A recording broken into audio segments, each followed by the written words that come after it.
boss, good old TJ.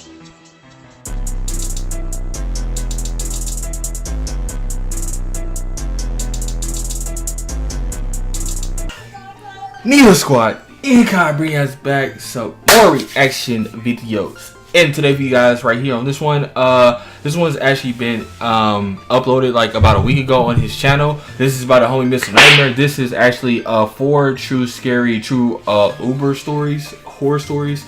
So yeah, I never used an Uber. I know of Uber. I tried to actually work for Uber or whatever before I actually got a actual like job or whatever, because then like with the whole wear and tear on your car it could do with doing Uber or whatever, kind of thought about that with in the hindsight. Then I had a friend that did it or whatever, and he was like, he did both Lyft and Uber, and he was just like, can't do it no more or whatever, because all that stuff you do on your car. So unless you have like an extra car you can use to do Uber, there's no point in you doing it. Just FYI for anybody that wants to do Uber. Yeah. I wouldn't before we get to this, I wouldn't even ever like want to use Uber as far as at night. Like the only time you would probably want to use is either morning or day. I mean, not morning or like afternoon. Like latest I'd say probably like 5, maybe 5:30. I wouldn't go into that 6 p.m. range for using Uber, excuse me. So yeah, but anywho, like I say, let's get right into this, guys. Like I say, it's on the homie Mr. Nightmare's channel. Link will be sure down below. If not, just like I say, go on YouTube, type in Mr. Nightmare, all type of scary stories, animation, stuff like that. Does very good quality on this stuff. So let's get right into this, guys. So without further ado, play.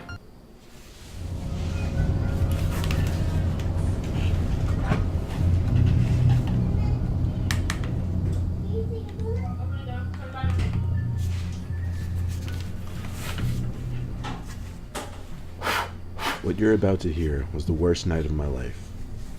I went out to a downtown club with my boyfriend and his friends on a Saturday night. My boyfriend and I hadn't been getting along for a while, and at some point in the club we had an argument. I didn't want to be there anymore, so I went outside and called an Uber to pick me up. It was raining that night, so I waited under the awning of a building nearby to the club. The white car. Alright, so we go pause right here. Yeah, it seems like it's a dark, stormy night. Depend upon the animations of this video right now. And yeah, see, this is why. Okay, I understand you in a relationship, but this is why you take your own vehicle to a place. This right here is showing you why you should take your own vehicle to a place like this, because, like I say, Uber, you depend up. It's like basically a taxi, but it's a stranger. You know, it's like a stranger like vehicle, whatever. You don't know what's gonna go on, what's gonna happen in that situation. But yeah, so like say, guys, ladies, females, or whatever gender, just keep in mind with stuff like this. Like, make sure you just keep it on your P's and Q's and your toes like that, man. Because like say, okay, you get into an argument with your boyfriend or whatever, you don't want to be there no more. It's a nightclub. You get an Uber, then anything can happen. Like I say, you don't want to do this late at night, man. Don't ever want to do that. All right, play. I walked over, and the woman driving rolled down the window.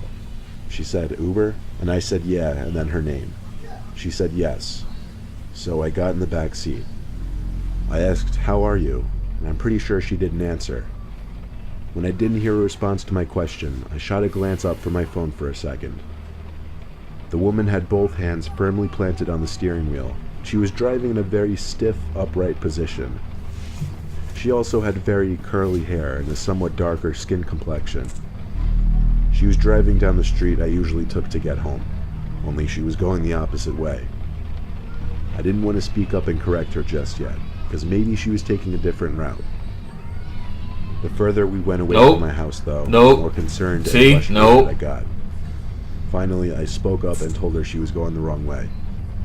She said in a horrible, thick accent, something about how she was going to the highway instead. I knew for a fact the highway wasn't the quicker route, though. Then, my phone vibrated, and I looked down to see the notification from Uber. It said on my screen, "Meet Uber driver now." I opened up the app, and it said my Uber had just arrived at the point I was originally standing at, and that the car I was supposed to get in was a black Nissan. At this point, I started saying in a louder voice to the driver that she wasn't my Uber. I asked her to pull over and let me out. And when she didn't seem to acknowledge me, I started to actually yell and push at her seat. Even though the car was moving, I even tried opening the door, but the child lock was apparently on. After a little more yelling, she finally looked at me through the mirror, then pulled off to the side. The door clicked unlocked, and I got out of the car and walked away from it. My actual Uber driver was calling me, and I picked up, apologizing, asking him to come to my current location. He said he'd be right over, and 5 minutes later, the car pulled up. When I got in the car, I explained everything to him, and he stopped the car, looked at me, and told me I just escaped a sex trafficking trap. There had been reports of multiple fake Ubers going around trying to trick unsuspecting victims into getting into the car to lure them to unknown locations. It was apparently part of a sex trafficking ring, and the drivers were usually female to appear less intimidating to the female victims. I just want to stress to everyone to make sure the car you're getting into is actually your Uber. Pause. You see what I'm saying? Do you see what I'm saying? Like, this is why. Okay, I mean, if Uber is your way you get around, make sure if you're going to a nightclub, a party, some at night like that, make sure that you can get home safely. Make sure, like I said, like around that time, nighttime. I'm gonna order pizza when I go to work and send it here, so y'all can eat. Like normally. Just press the home button to get to the home. Like normally, be quiet, Siri. Anyway, that's why I was saying, like, man, don't do stuff like this, because stuff like this is not good at all. Like, I don't understand why would people want to do that, like put themselves in harm. Cause see, like, this is a normal female.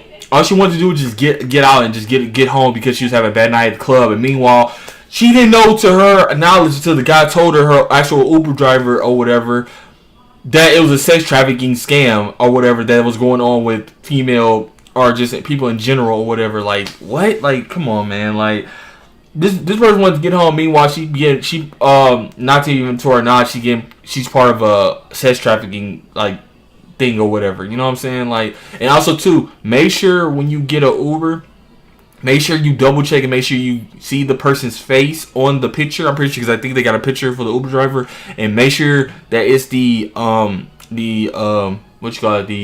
right car and color. I don't know if they do it license plate, so I don't know if they get that detail into it. Like I said, I've never done Uber, but just make sure when you guys do that, man, please. All right, play. One night when I was decently drunk after leaving a bar, I started messaging people on Tinder. Some girl named Alicia had messaged me, so I messaged her back. She answered almost immediately, asking what I was doing that night. I said I was just leaving a bar looking for someone to hang out with. She wrote back, "You should come over and smoke." I said, "Yeah, send me your address." She sent back her address promptly. It seemed like the quickest, easiest, most ideal Tinder match a guy could ask for on a Saturday night. I called for an Uber to drop me off at that address. The driver pulled up in his Honda, and I got in the front seat. Usually I would get in the back seat, but I was decently drunk and feeling extra social. The driver seemed cool. I was honest with him about where I was going, telling him I was about to meet a girl from Tinder. He laughed and said nice, and started going on about his stories meeting girls as an Uber driver and such. On the way there, I asked Alicia for her number, and she gave it to me. I started texting her, and she gave normal answers. When we got to the house, the driver said the house seemed familiar to him. Had to admit it did look a little sketchy since there were no cars in the driveway and the lights were off. He told me to be careful.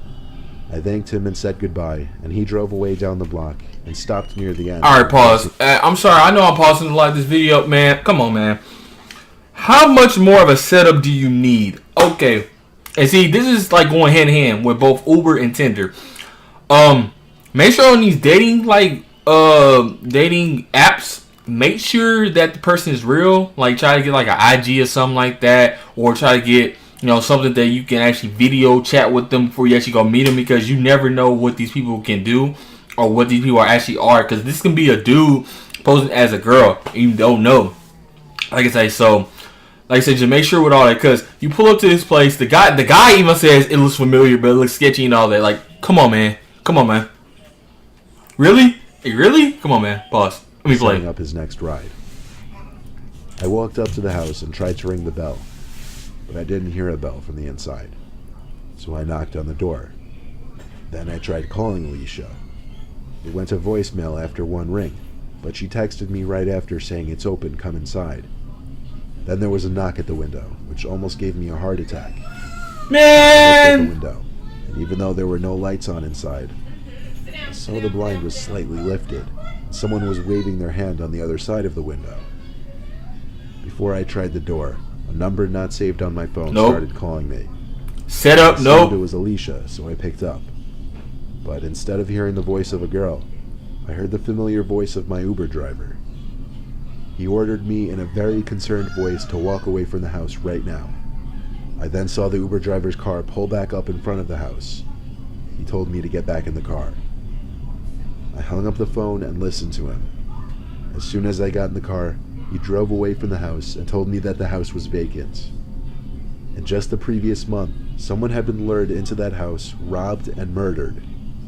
It was a story that likely could have been similar to my own had I stepped into that house. It was a lot for me to take in, but I thanked that Uber driver the best I could, and even took his number because he was so cool and I couldn't appreciate him enough.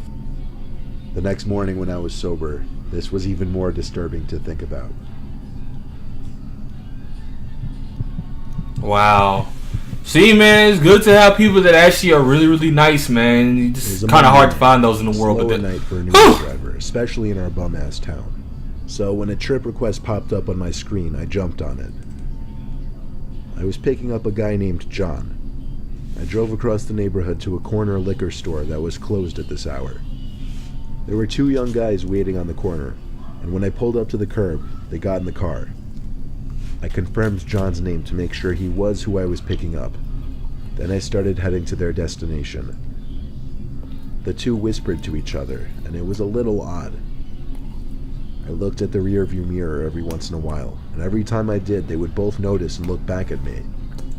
I kept trying not to look, but I found myself accidentally doing it over and over. I asked them where they were headed. Neither of them answered. I figured they didn't hear me because the back window was open and there was wind noise. So I asked again. This time one of them yelled Harris Avenue. It didn't answer the main point of my question, which was to be polite and make small talk. But it did let me know these two were not exactly people I wanted in my car. I felt my big toe press a bit harder on the gas instinctively, just knowing I wanted to get there sooner. We got to the street, but the apparent address they wanted me to pull up to was some rundown storefront with a group of guys in front. I slowed down and asked if this was it. I turned around to face them, and saw they were both wearing masks now, similar to the masks from the movie The Purge. I felt something press up against the back of my shoulder. I assumed it was a gun. They told me pull up to where the guys were outside. I did so, and three big guys also wearing masks came up to my window, demanding my wallet. I gave it to them without hesitation, and the two guys in the back seat got out. The five masked men all together walked away from my car, one of them kicking at my door while passing. I drove away and reported it to Uber, who said they'd get in contact with the authorities. It turned out the info used on that John person's account was all fake, and he was using a stolen credit card. I lost $250, my IDs, and countless cards in my wallet, but I'm just happy I escaped with my life. I know that feeling, man. Yeah, you just happy you just alive, man, after that. Because I got robbed a few times myself. After leaving a friend's Super Bowl party, I called an Uber to drive me home. When I got in the Uber, there was a guy in a baseball hat sitting in the back seat. I didn't say anything to acknowledge it. I just said hi to the driver. I figured I must have called an Uber pool instead of just a regular Uber. I didn't care though. We got to my house, I got out of the car and shut the door. I heard a second door shut on the other side though. When the car drove away, I saw the guy who had been sitting next to me in the baseball hat, standing in the street, facing in my direction, but his head down so that his hat was covering his face. I said, "What's up? What's going on?" He started to walk away. Bruh! Still, Bro! Something was going on. So instead of walking to my house, I started walking around the block. I saw the man on the opposite sidewalk across the street walking in my same direction. When there was an intersection in the street, I turned. When I saw he did the same thing, I ran. When I saw he started to run too, the adrenaline kicked in, and I sprinted faster than I'd ever ran in my life. I ran faster than him, and when I made it to my house, I ran to the backyard before he could possibly see where I went. Then I went into the house. I called the Uber driver at once, and he told me the guy next to me said he knew the next guy the Uber driver would be picking up, which ended up being me. The driver had his info, so he said he would report the guy. I don't know what happened because I never called or texted the Uber driver again. I also don't know why exactly that guy would be targeting people getting out of Ubers, but it definitely taught me to be more cautious with Uber rides.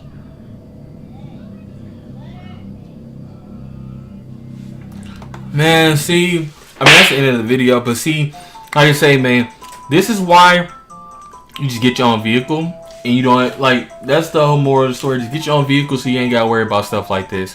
And don't do Uber. Don't be a driver of Uber, because you seen the dude got robbed doing Uber, being the driver, and just don't take a Uber late at night. Simple. Just that simple.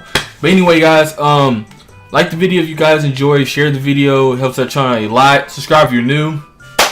Excuse me. Hit the bell notification so you guys will be notified every time I make a future upload. Me, boy, Incog, man. I'm out. Peace.